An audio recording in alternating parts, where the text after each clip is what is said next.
Well, good morning, good afternoon, and good evening, no matter where you are in the world.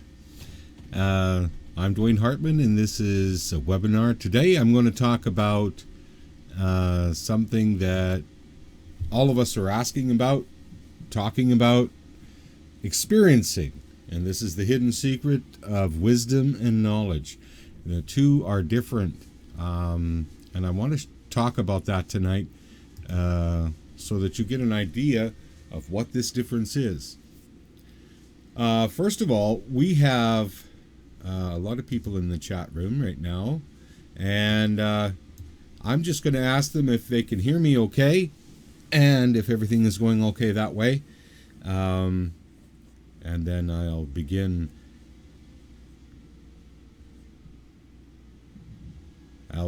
To talk about this. The fact that there is wisdom, and then there is knowledge. Knowledge is information, and right now we're being bombarded with information. If we get bombarded too much with information, what will happen is that our own system, our own mind, with all of this information coming in, which is knowledge, we get addicted to it. We get addicted to knowing more, knowing more, knowing more. But yet, we don't have any experience in it, which is a different cowboy. When you have experience in it, that's called wisdom. So you move it from knowing something into actually experiencing it. And what's happening is that we're in this day and age of more and more knowledge coming in. And we want to know more. We want to know a lot more. And this is good too. But what people are starving for is wisdom, is true experience, to be able to feel and go through an experience. Now, when we get too caught up in knowledge, we're not having any experience. What we're doing is just learning more. And I don't know about you, but I've been through the same thing where, especially with my Facebook newsfeed, I mean, I could sit there and start having knowledge about things that I have no experience in. And what's important about moving to a more of a wisdom-based is that this is grounded. You're grounding it into a reality. You're grounding what you know into reality and actually experiencing it. And you can experience magic. You can experience high levels of vibration. You can experience so many things. But we need to be a little aware of how much we're taking in as knowledge with no wisdom. Because that is really the experience of why we're here, is to go from one place to another inside of us, to learn to experience things. This is the thing that people remark about in sessions with me and in the tour, is that they experience something. They actually feel it in their body and experience something. And even though it is maybe something they haven't experienced before, it's nice to have knowledge about things, but then you want to move it into experience and experience it in yourself. That's what really becomes something that you feel very grounded about in your spirituality, is when you can move it into some sort of an experience for you. And you can have many different experiences. Another thing that happens is that we get too much in the fervor of other people's experiences, and we start denying our own wisdom. What we have learned, all of us have had experiences with source energy to some degree. We may not recognize it when we're hearing all the grandiose experiences that are happening out there, but I want you to understand that it sounds grandiose, Um, but your experience is what's going to take you. Your wisdom is what's going to take you in your own sovereign journey into other levels.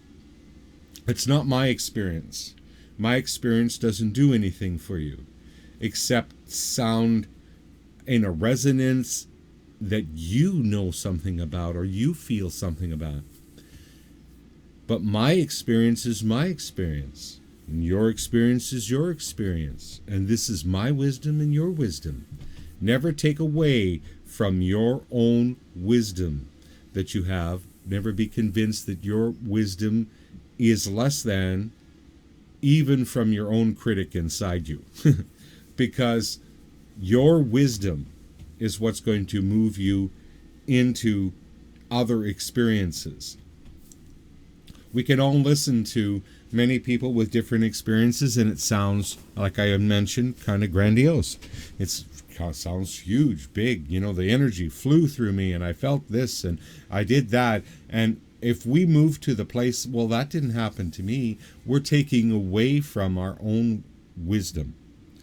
And it is the wisdom that grows that becomes unshakable, that it becomes such a strong pillar within you that you are this sovereign being having an experience here and going through other situations or whatever. It'll carry you through. It will be your strong pillar inside, is your own wisdom. Now, sometimes, and a lot of times, you have wisdom that came with you as you came into this world. So it came along with you from other realms. Never take away from your own wisdom. Always cultivate your own wisdom. Always allow yourself to experience higher levels of your own wisdom.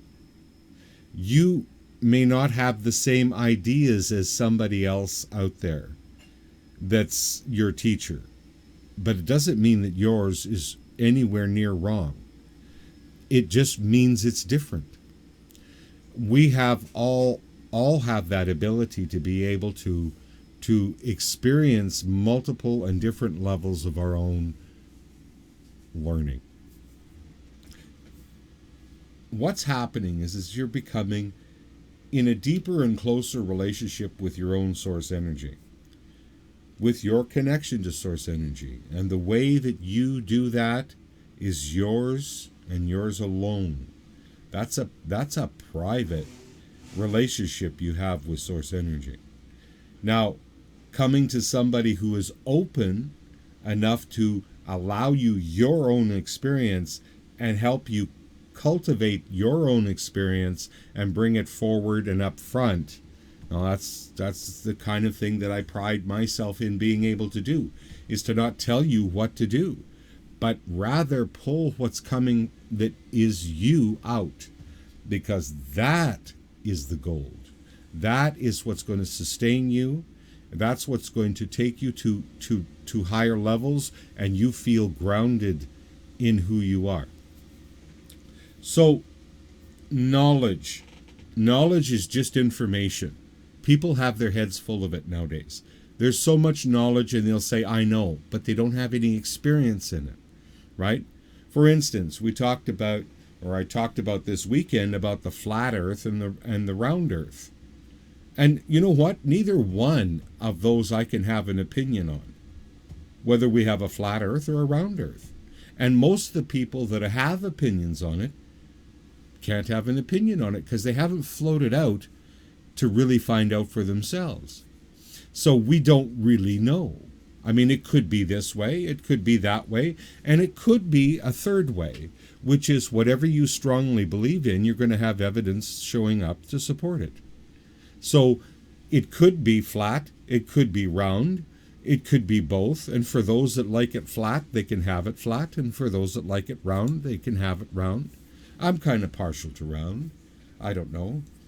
But I'm kind of partial to round. It doesn't mean that I'm wrong. It just means that I view it that way.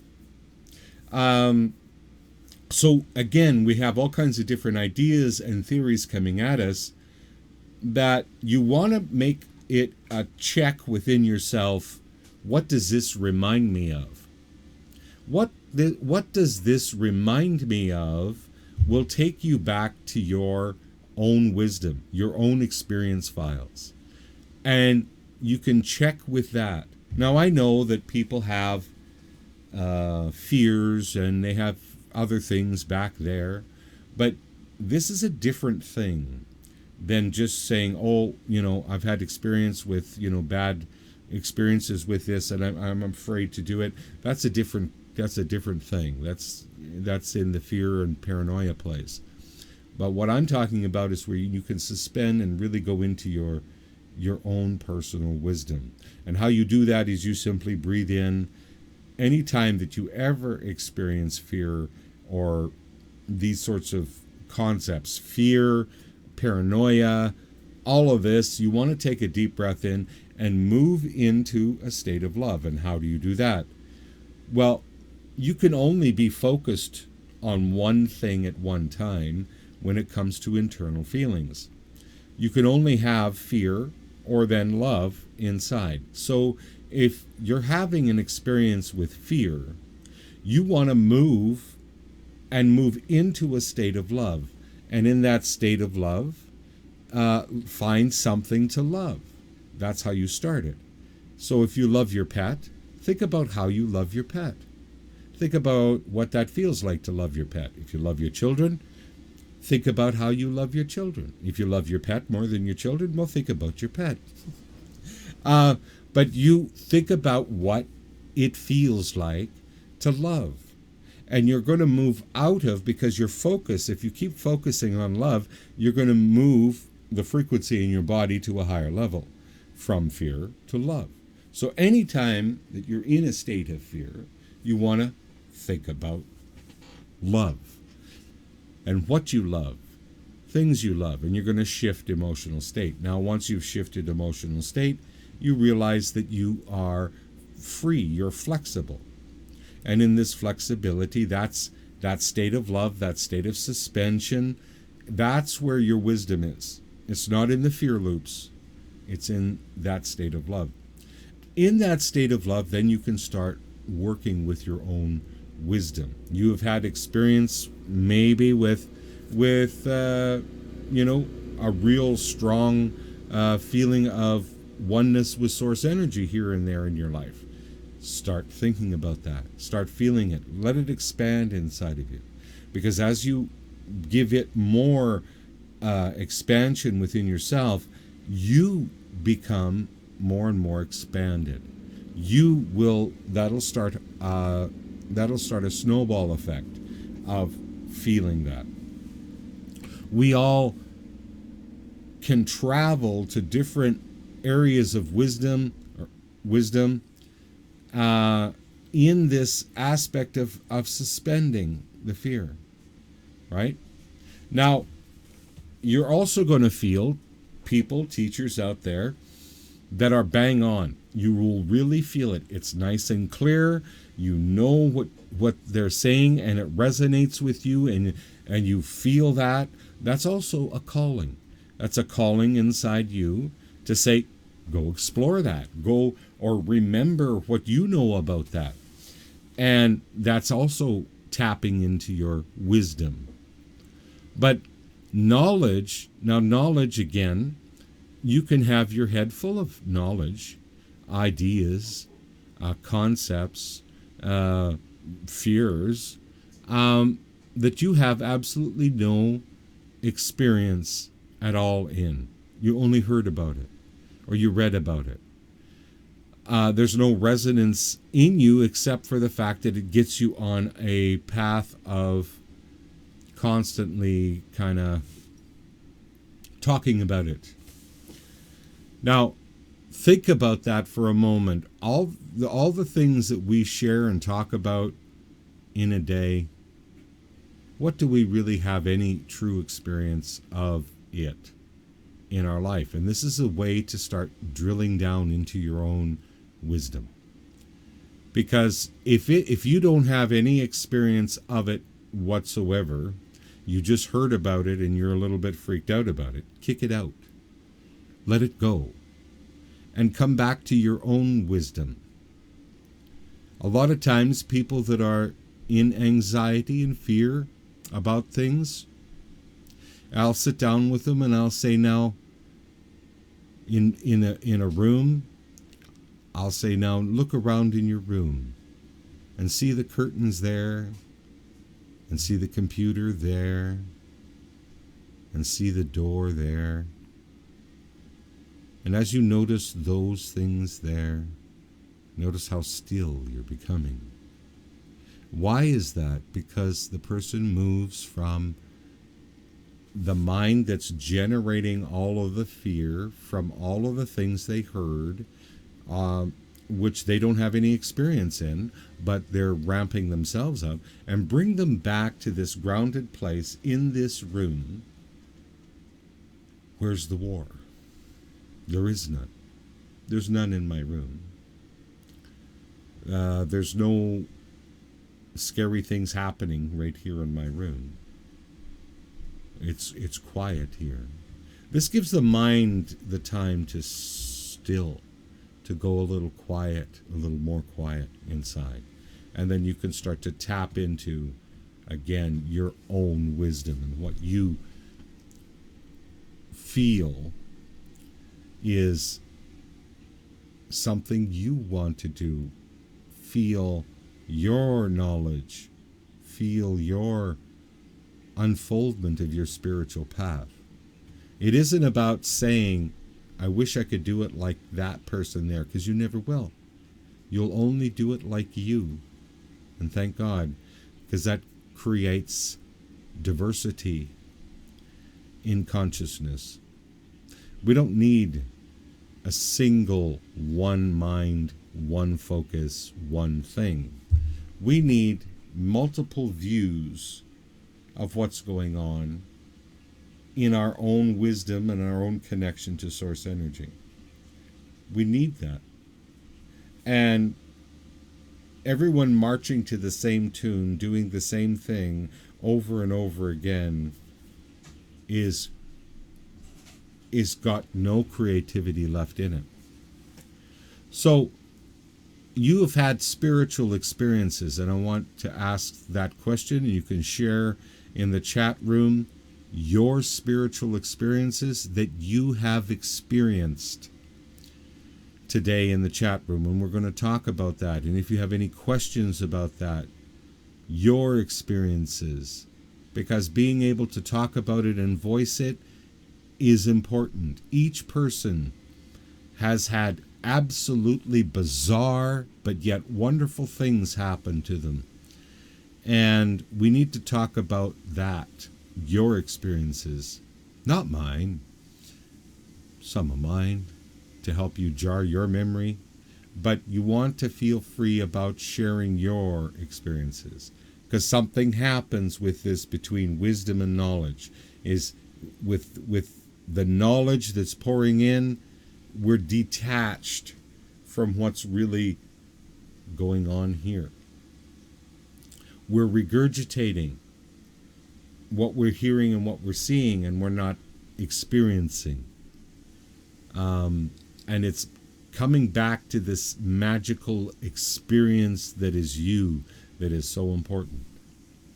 So I'm going to ask you to go to the chat room, and we'll start talking.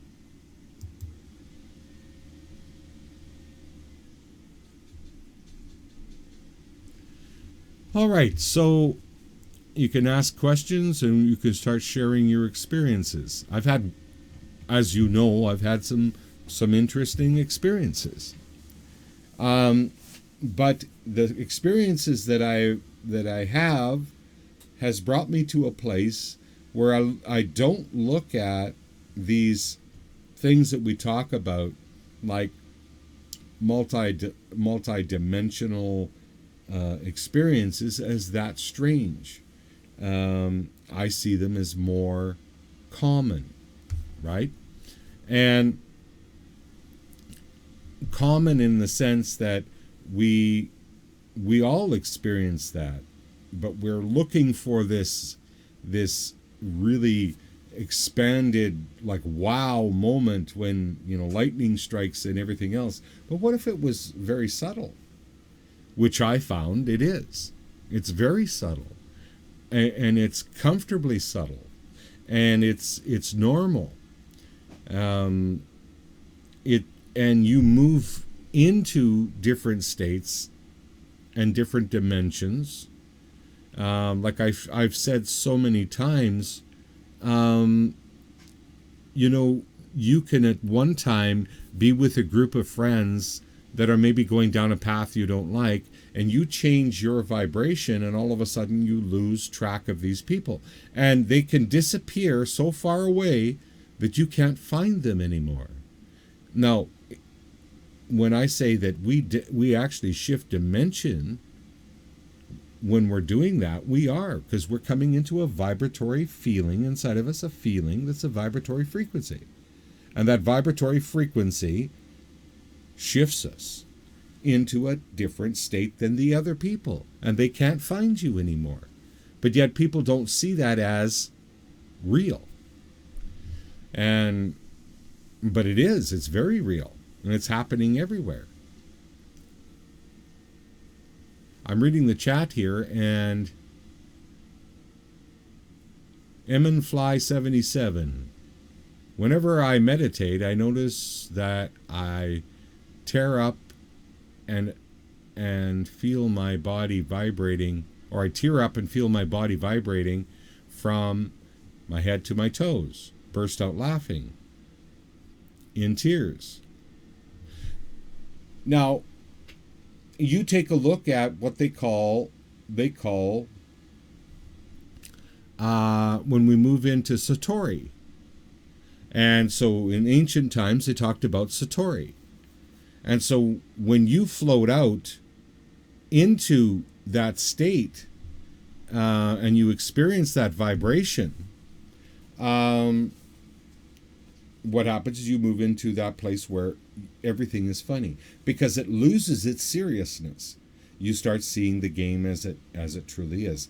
This is, I don't know if that's exactly what you're going through, but that's, I've experienced that. I've experienced that laughter where everything is vibrating and it feels funny, right?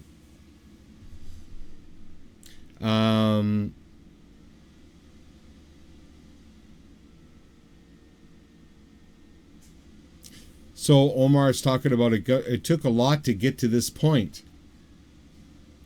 And I'm not sure what you mean, Omar. Wisdom relies on your acceptance of knowing your truth. Is that what it is, regardless of what people say? Yes. Or think leaving negative influences aside and only projecting positive perceptions others can see.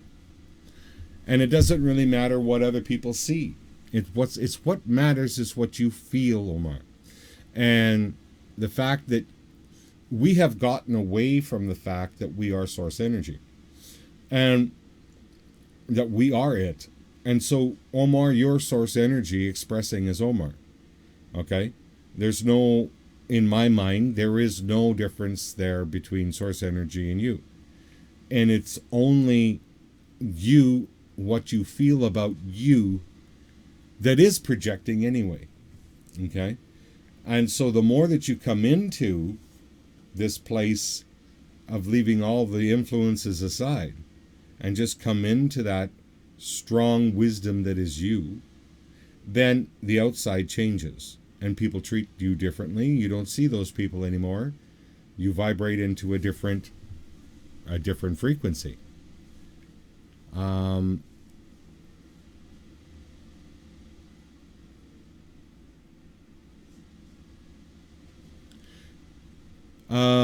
Amanda is asking, what is my take on the Mandela effect? Is this us shifting dimension or parallel Earths? Very well could be. And even if it is the other, which some say it's the hydrogen the collider causing some rifts. It doesn't matter what they do at this point anymore. It's only going to show us who we are, right? And so, if it's that, then good, because it's just we needed to have that to come into our own power. Is this us shifting? This is us shifting. And there's another thing too, Amanda, is that it is us realizing not even the past can hold us, but the past can do whatever it wants to do. We're in the present moment and creating into the future. The past is over. So when we hear stories about that books are changing and Bibles are changing and all of this is taking away from that strong structure that we have to the past. And for our own psyche, that's a good thing, because we rely way too much on our past and what we have experienced and know, and less on our own wisdom. On our own wisdom, what we bring with us and what we feel life is and how magical life is. This great wisdom is also corrupted by past. Okay, well, this happened, so that this happened, so we can't do those sorts of things. There's gravity. You can't go around flying around, above the clouds, levitating. I mean, so these things that hold us to being grounded, grounded in a false reality, when we really are free. So that past holds us too, right? My family was this way, so I've got to be this way. So you see how that holds?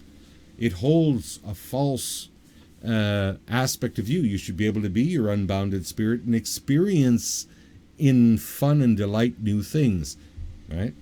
So what I'm saying, Amanda, is that this is a good thing if past starts to corrupt some, right? Whichever way it does it.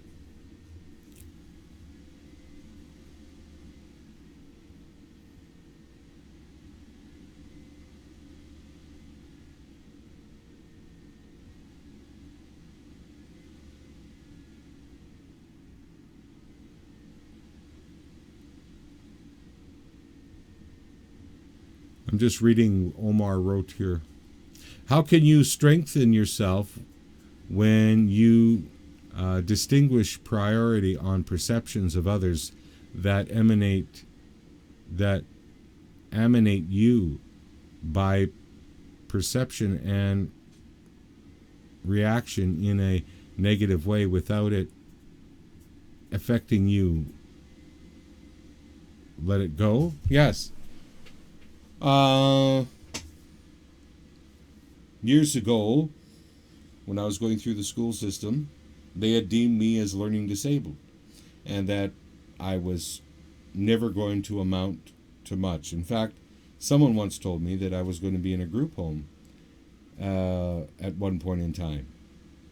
That was their perception of me. And I remember the moment in time when I came into perception, an external perception of me, and realizing their perception of me held me in a position. Their attitude about me, their perception of me, I was believing that. And the moment that I changed things was the moment that I said, enough, right?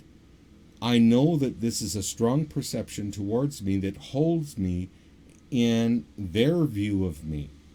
And then I realized that people have little, kind of bubbles of perception of you, and that's how they see you. And if you wiggle out of that at all, they're going to be slapping you back, a lot like the critic does inside your head when you start floating over to God consciousness. As it goes, what are you doing? Get back here, right? And people will do that too because they have a familiarity about you and who they think you are. Okay? And you may be totally different than that. But when you get around them, their strong perception pulls you into that.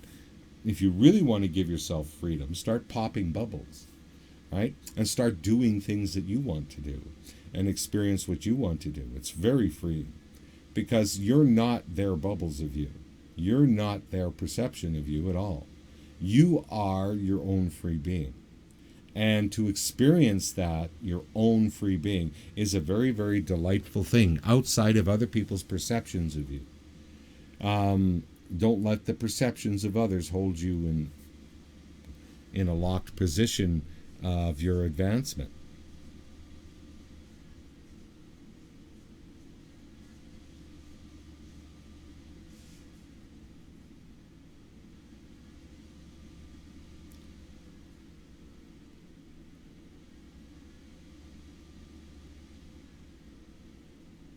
Maya says, I too was believing in what others thought of me. Yeah, I was believing it too until one day I said enough of that. And I said enough. It took me a while, but I said enough of that. Now I'm going to hold a really strong perception of myself and notice what happens. And those same people all of a sudden started shifting. They didn't feel comfortable. You've all had it where you've had somebody walk into the room that holds a very dim, small, a boss or something, view of you, and walks into the room and you find yourself, going, and here you were talking confidently and feeling fine and everything else, and the boss walks in the room and all of a sudden it's like you can't talk, you can't get your words out right because there's a strong perception going on. And sometimes it might be just your own perception of what you think they perceive you as. And so perceptions are beautiful if it's a good perception of you, and it also can be crippling if it's a poor perception of you. But your perception of you needs to shine through. That's the biggest thing in this conversation about perceptions, is that it's got to be your perception of you that you're projecting. This is who I am, right?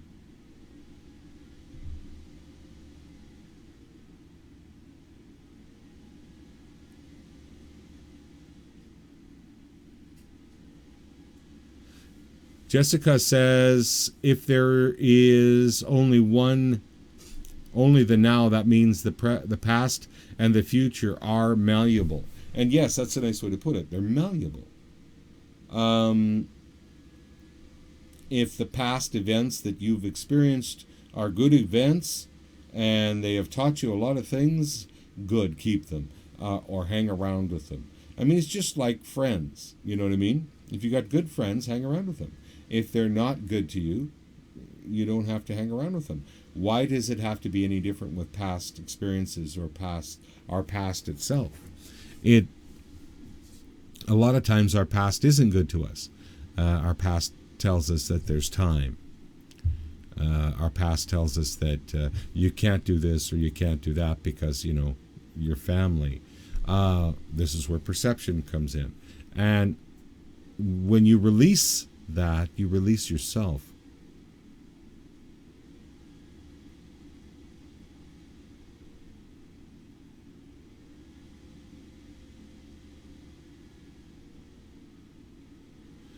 Maya's saying here that, it was my dad and my stepmother.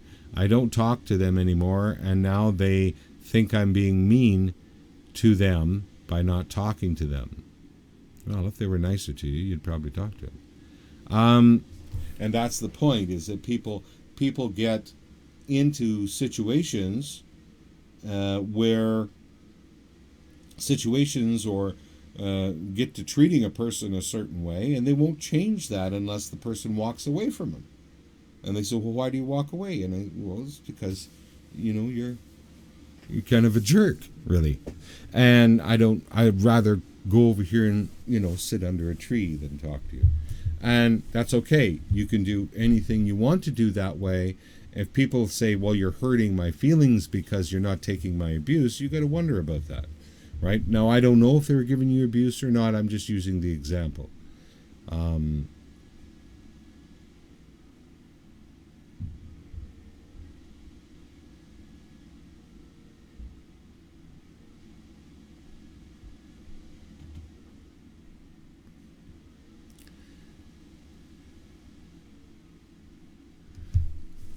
these are Mega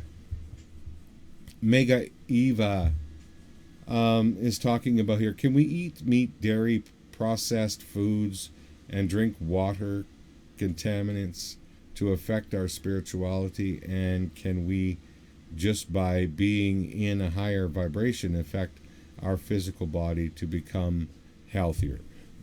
Both are true. You can go spiritual, like you can go to higher realms and affect it, and you know, bless the food that you're eating, and whatever, and do that. But also, you can also, as I'm finding out, you could go into your own yard and find, you know, dandelions, and you can find plantain, and you can do that and juice that. And if you want an experience, you start doing that as well. But it's an interesting experience.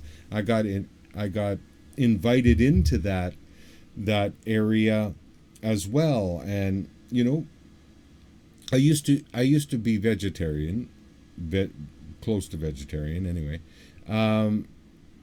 years ago. And then I came back into, you know, being so busy, and you got to just make something quick and whatever. And then realizing that how easy it is in the summertime, you know, to go out and find these things. Of course, I'm not doing that personally by myself. Someone's helping me right now. And it's a delightful thing, you know. Like before coming on here, I just got done, you know, it was like 3 apples, a peach, plantain from just out in the backyard, and dandelion, and lemons, and juiced that and drank that before the show. And because before, when I was doing shows, I was actually eating, you know, probably it was vegetarian, but eating something heavier, and I found myself getting a little sleepy during the show, and so thought we'd try this. Now it seems like my mouth is just motoring during this show, so that's good, because it's a show. You don't want to be sleeping. So what is my thoughts on it? Or I think that it's a good thing. The closer that you eat to the light, the better. As all that really is. I mean, it's you know, sun gazing is the first step. You know, not the first step, is the last step. But sun gazing, and then the sun is absorbed by the plants, and then the animals eat the plants, and then you eat the animals. Well, it's, you know, third party energy, right? And the higher you go to that, the better you feel. And combinations.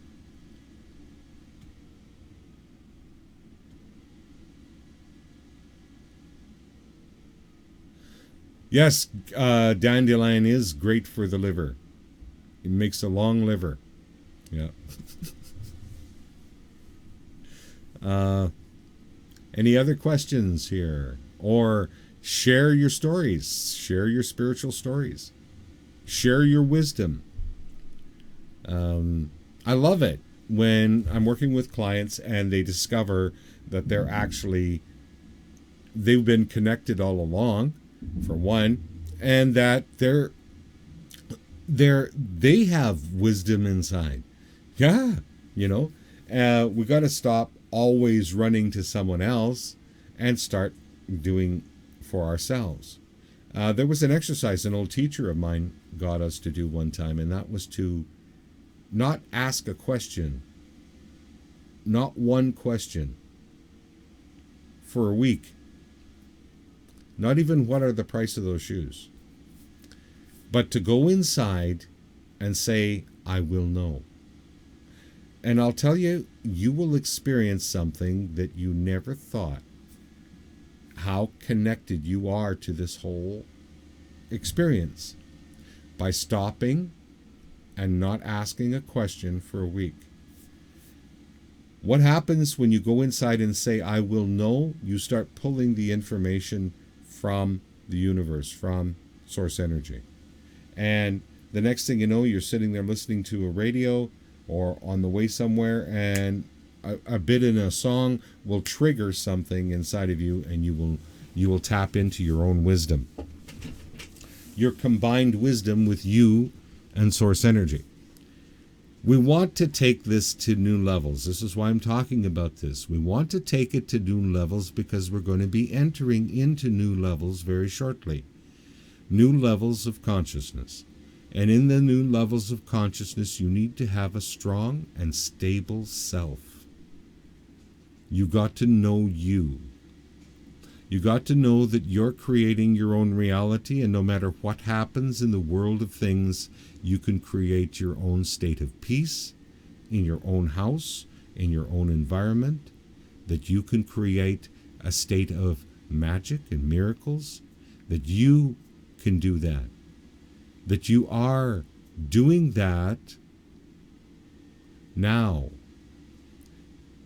You're doing it now, and there's also this other aspect where we're running in fear patterns, and they're manifesting as well. We need to come inside. We need to come inside and slow this down, calm this down, and project from a strong place. That's why I'm doing this. I'm just going back, looking through the chat here.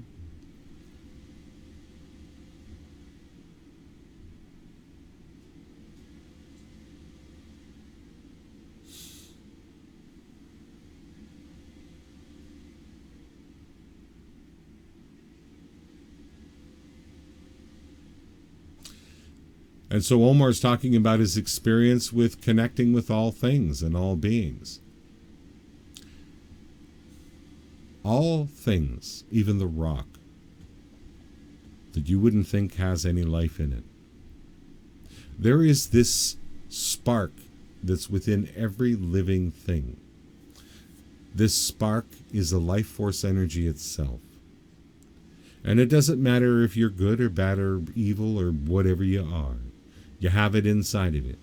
Otherwise, you wouldn't be animated. You wouldn't be alive. You wouldn't be in this dimension or any of it all. When you start feeling that connection in you, first of all, that connection to all things, that you're ultimately free, there is nothing that can stop you. It can only sell you on ideas. But this part of you is that spark inside of you, and you start to acknowledge it, and you start to love it. And you love that energy force that's within you. And then you begin to recognize that energy force in every living thing, everybody, the tree, the grass, all of it. You start expanding. More and more confirmation of who it is that you are. That we're all this living God, source energy. We are it already. It's the hypnosis that's gone on that convinces us we're not. It's the implant of the critic that tries to keep it that way. But that's all shiftable. And you can come back into your true nature.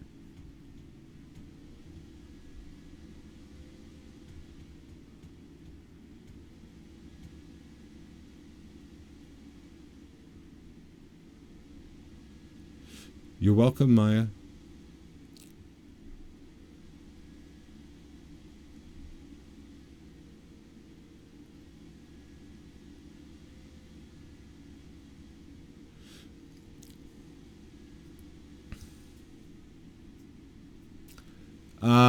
Mega Eva, I'm trying my best to patch myself up from past trauma, but it's difficult to do alone.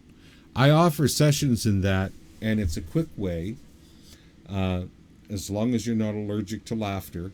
Because if you're allergic to laughter, you're going to break out everywhere.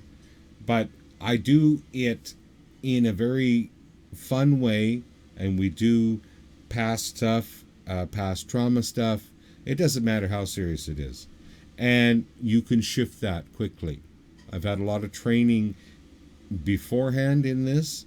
Also, what I've created in my own things, because I do my own style of inner child work that had I seen what was going on with the original trauma work and inner child work, and I changed it up a bit because we got to make it a bit more interesting if people are going to do it, for one, and it didn't need to be the way that it used to be either. So we can learn and grow and expand into new ways of doing therapy, that sort of therapy. So if you need that, let me know. You can either click on this website underneath after the show's done, or you can, find me on Facebook or wherever you found me and come to the site and get a session in this, because you'll be amazed how quick it happens. I don't do long time stuff, so it's going to happen real swiftly for you. Now, what is the best method of reconnecting to source? Get rid of the critic. Once you get rid of the critic, then you can just reconnect to source and that loving voice inside, and move right up in emotional vibration to where you need. And there's times where people think, well, the critic, I can handle it, I can whatever, but it's always there, just waiting for its next opportunity to do something again. And so I have found, even years ago, we used to do a lot of negotiation when it was with working with NLP, a lot of negotiation with the critic, and I found it's unnegotiable. As long as it's in you, it's going to try to corrupt again, right? And so getting rid of the critic is a good way to let that go, so that you can hear the sound of the voice of source within you. You can hear it now and raise your vibration. I'm not saying you can't. You can.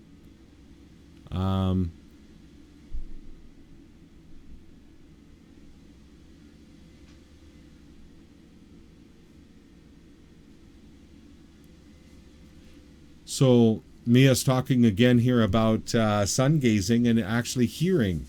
Now, I want to talk a little bit about this, and I have mentioned it on other programs, but I want to talk a little bit about this, because there's people that are experiencing a lack for no reason at all. Okay? Now, we have 3 prime systems. I'm going to say prime system, in what I discovered in my wisdom. 3 prime systems. We also have some smell and taste. But these 3 prime systems: visual, auditory, and feeling. We have psychics in all 3 levels. Okay? We have people that are picking up information in all 3 levels. Not everyone has the same visual. So you're going to hear out in the world, I seen this, I seen that, I seen this, and I seen that. I see auras, I see whatever. I see. That's leading you to the visual is the only way to do that. And it's not true. For those people that don't see as well as other people do, it doesn't mean that you're not connected or you're not experiencing things.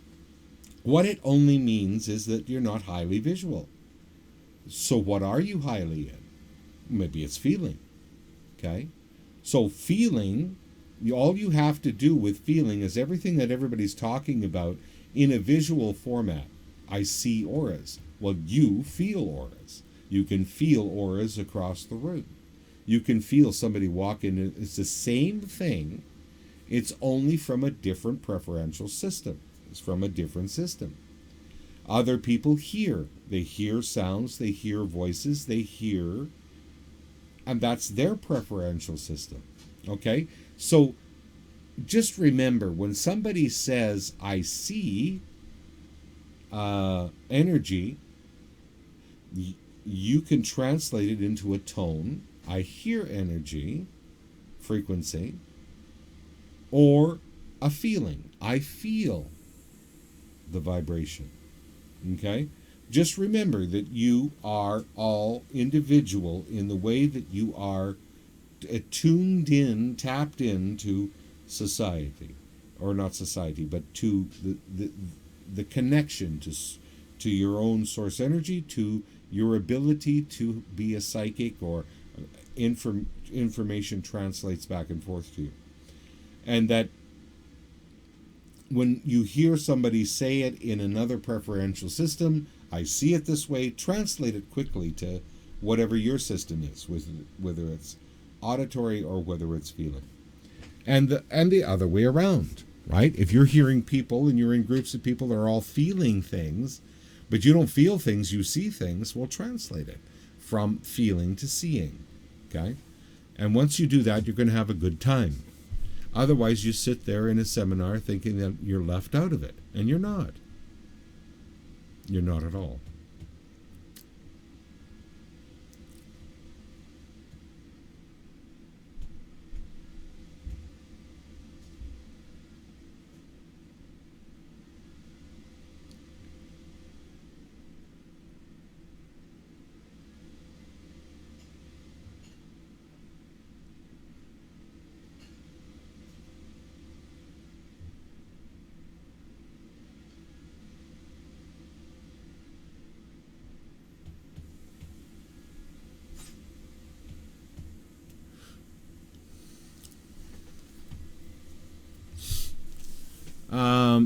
Some of these names I can't kind of pronounce. Uh,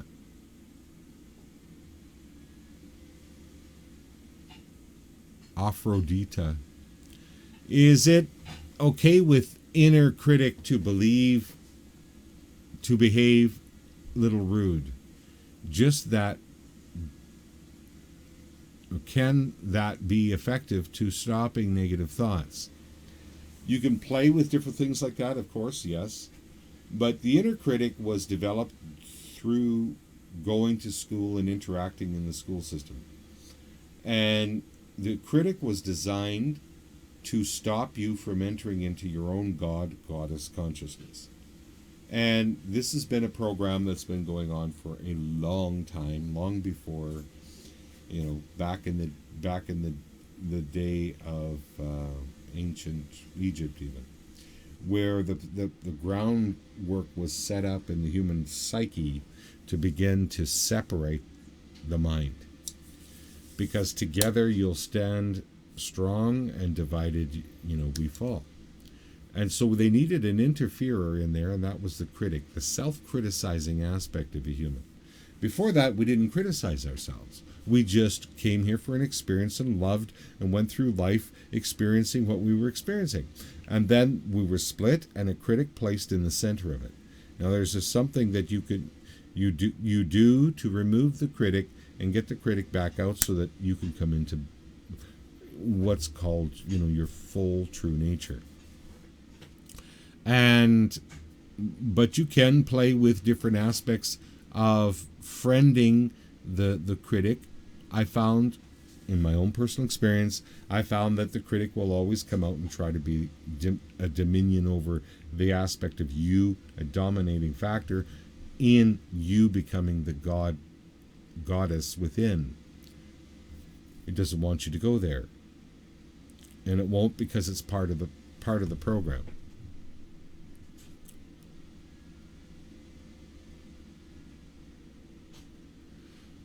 Tall Happy Colo Tall Happy says, for me it's I feel energy and see music. Yes. And so that's how you play. You feel, and then all of a sudden it translates into music. And so you hear. You can have 2 systems or 3 systems running together.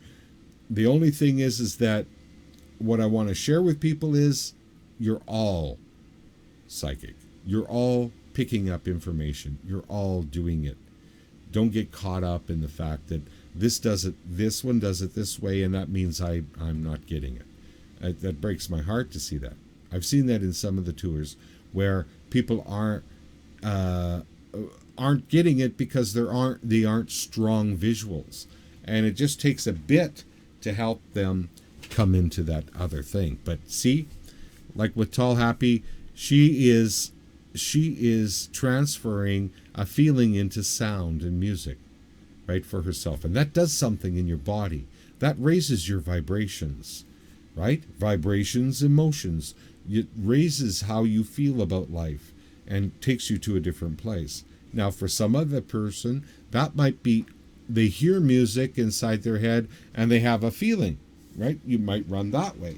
Whatever way it's running, that's how come elicitation is so important. To be able to elicit a person's own strategy of going to source energy. And that will be your strategy. And yours alone. You know, for some of us, it's going out and laying in the grass. And when we go out and lay in the grass and we feel Mother Earth pulling that energy, you know, that happened to me a couple weekends ago. I laid in the grass and with my girlfriend and I, we laid in the grass and all of a sudden, poof, we were out, just gone. And that was that energy being pulled out of us. But that was a feeling that was, you know, we were seeing things, you know. So play and never ever judge yourself on the way you do it.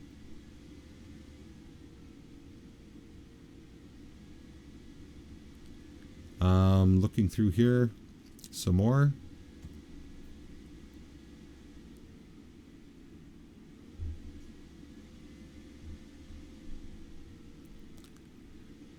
I'm not sure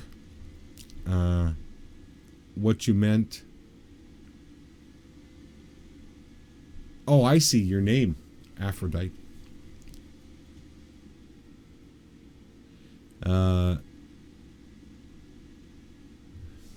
Donna's asking, who put the critic there?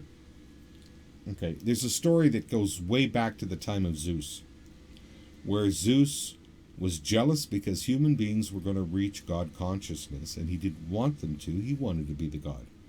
And that humans were going to reach God consciousness, so he had to do something in order to stop that from happening. So at the time, it is written, and you can look this up, he put them into hypnosis and split them into two.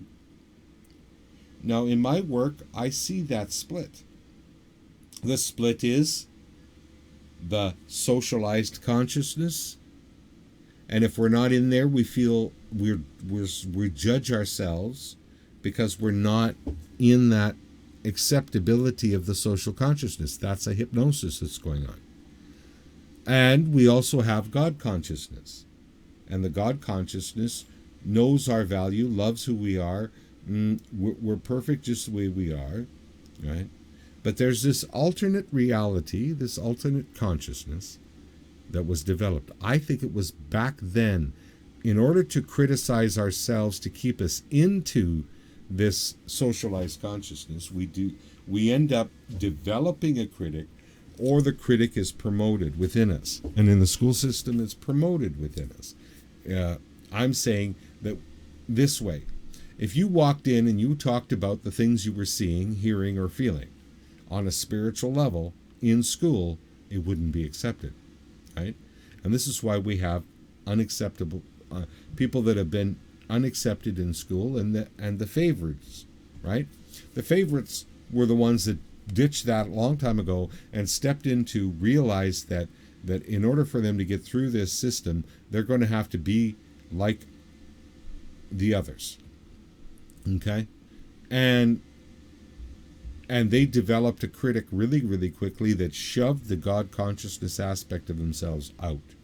This is all your abilities, your psychic abilities, all of that.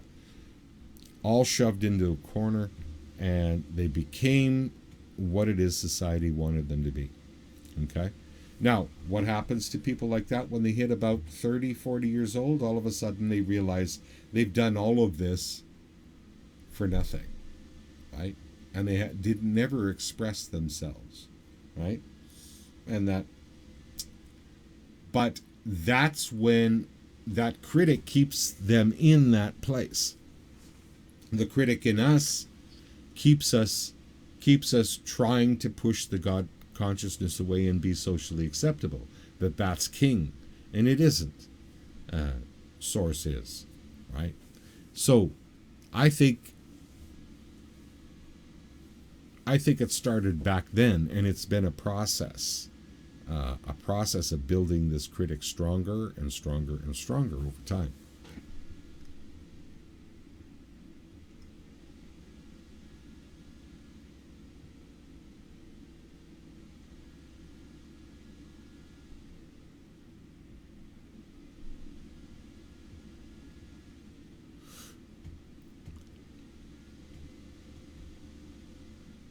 Mega Eva says here, does the inner critic look a certain way for the individual? I've seen something like a void mort, but with much less facial features. A void mort. I don't know what that word is. And the thing of it is that if you have vision and you can see, others will hear it, others will feel it. But if you can see, yes, Eckhart Tolle talks about the pain body. A pain body, in a nutshell, is all of the angst and things that you have had in your life ends up going into this pain body. Right? You push it away and you push it into the pain body, the pain body, the pain body. Now, at some point in time, the pain body has a life of its own. And it's mismanifesting everything that you want to manifest because it wants to live. Right? There's an interesting guy by the name of Steve Richards who takes this sort of energy and gives it its own timeline. Gives birth to it, gives it its own timeline, and sends it out into another dimension. Because it has been created, and it has been created by us in a sense of us pushing away the pain. And that at some point in time, it needs to have its own reality and its own timeline. It's like birthing a child. That's another way to look at it. Now, it's a darker aspect, okay? But, yeah. No, I have heard it, personally. I have heard it. I hear people talk, and then all of a sudden I'll hear the trickster come in. And I'll hear it, right? So pain body can be an aspect of this as well that gets developed. First of all, the critic, then the pain body, right? Some people talk about a doppelganger, which is another aspect of you being manifested and created in a negative form. And so you might hear it in that way as well. But whether it's the doppelganger or it's the pain body, this is all as a result of the critic originally. So you may be seeing different entities within a person or seeing different faces. Bobby is saying, does the inner critic replace the inner child? Is that why we lose the inner child connection? I'm going to say yes to that because I'll always remove the critic before I go after inner child work. Right? Because the critic will take any session and turn it and spin it back down into a downward spiral. So I won't do anything unless I remove the critic first. The critic's got to go, and then the intervention works really, really well.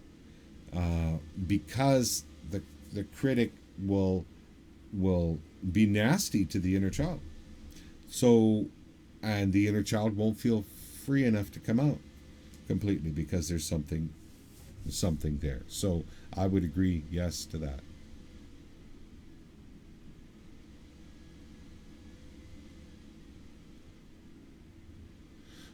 Uh,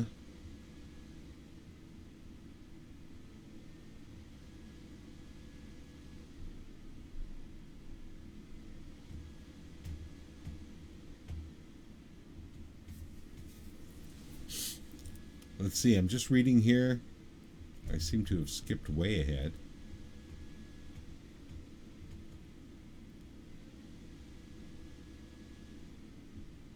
Oh, okay, Donna. That evil character in Harry Potter. Okay, got it.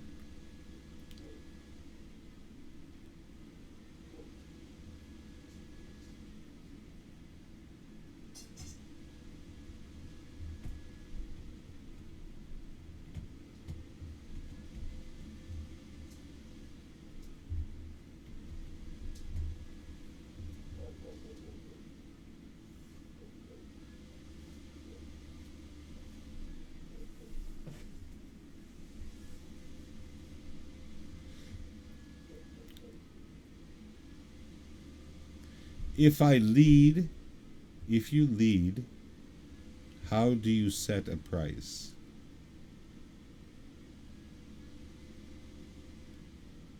I don't know what you mean there. We'll have to come back to that question.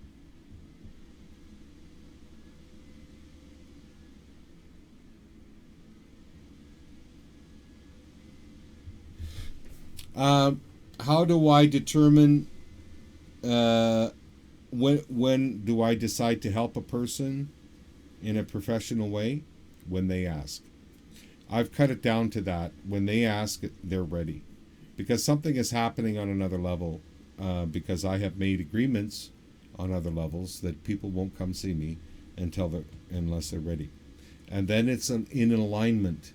It's in alignment with the God within them, and that they have picked me.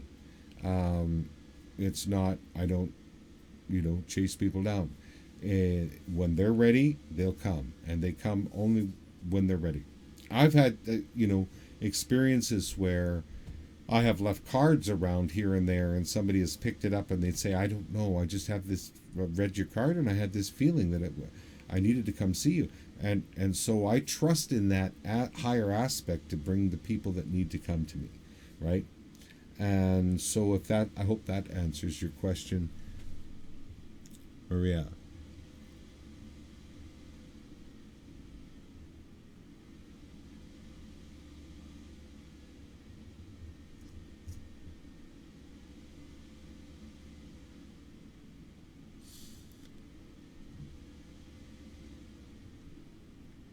Blessings, Brenda.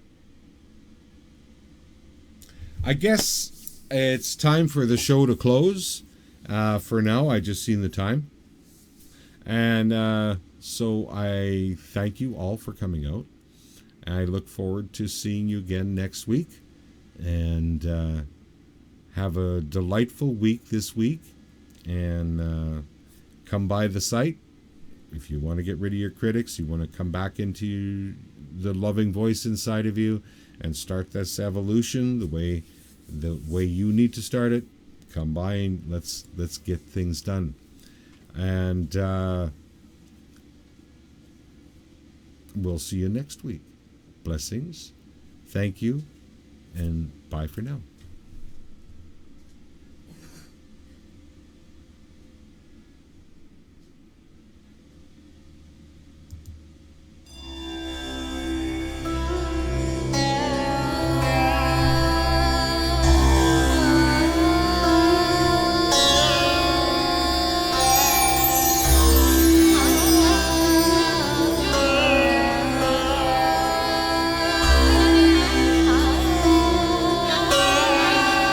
God, to be God, must rule the earth.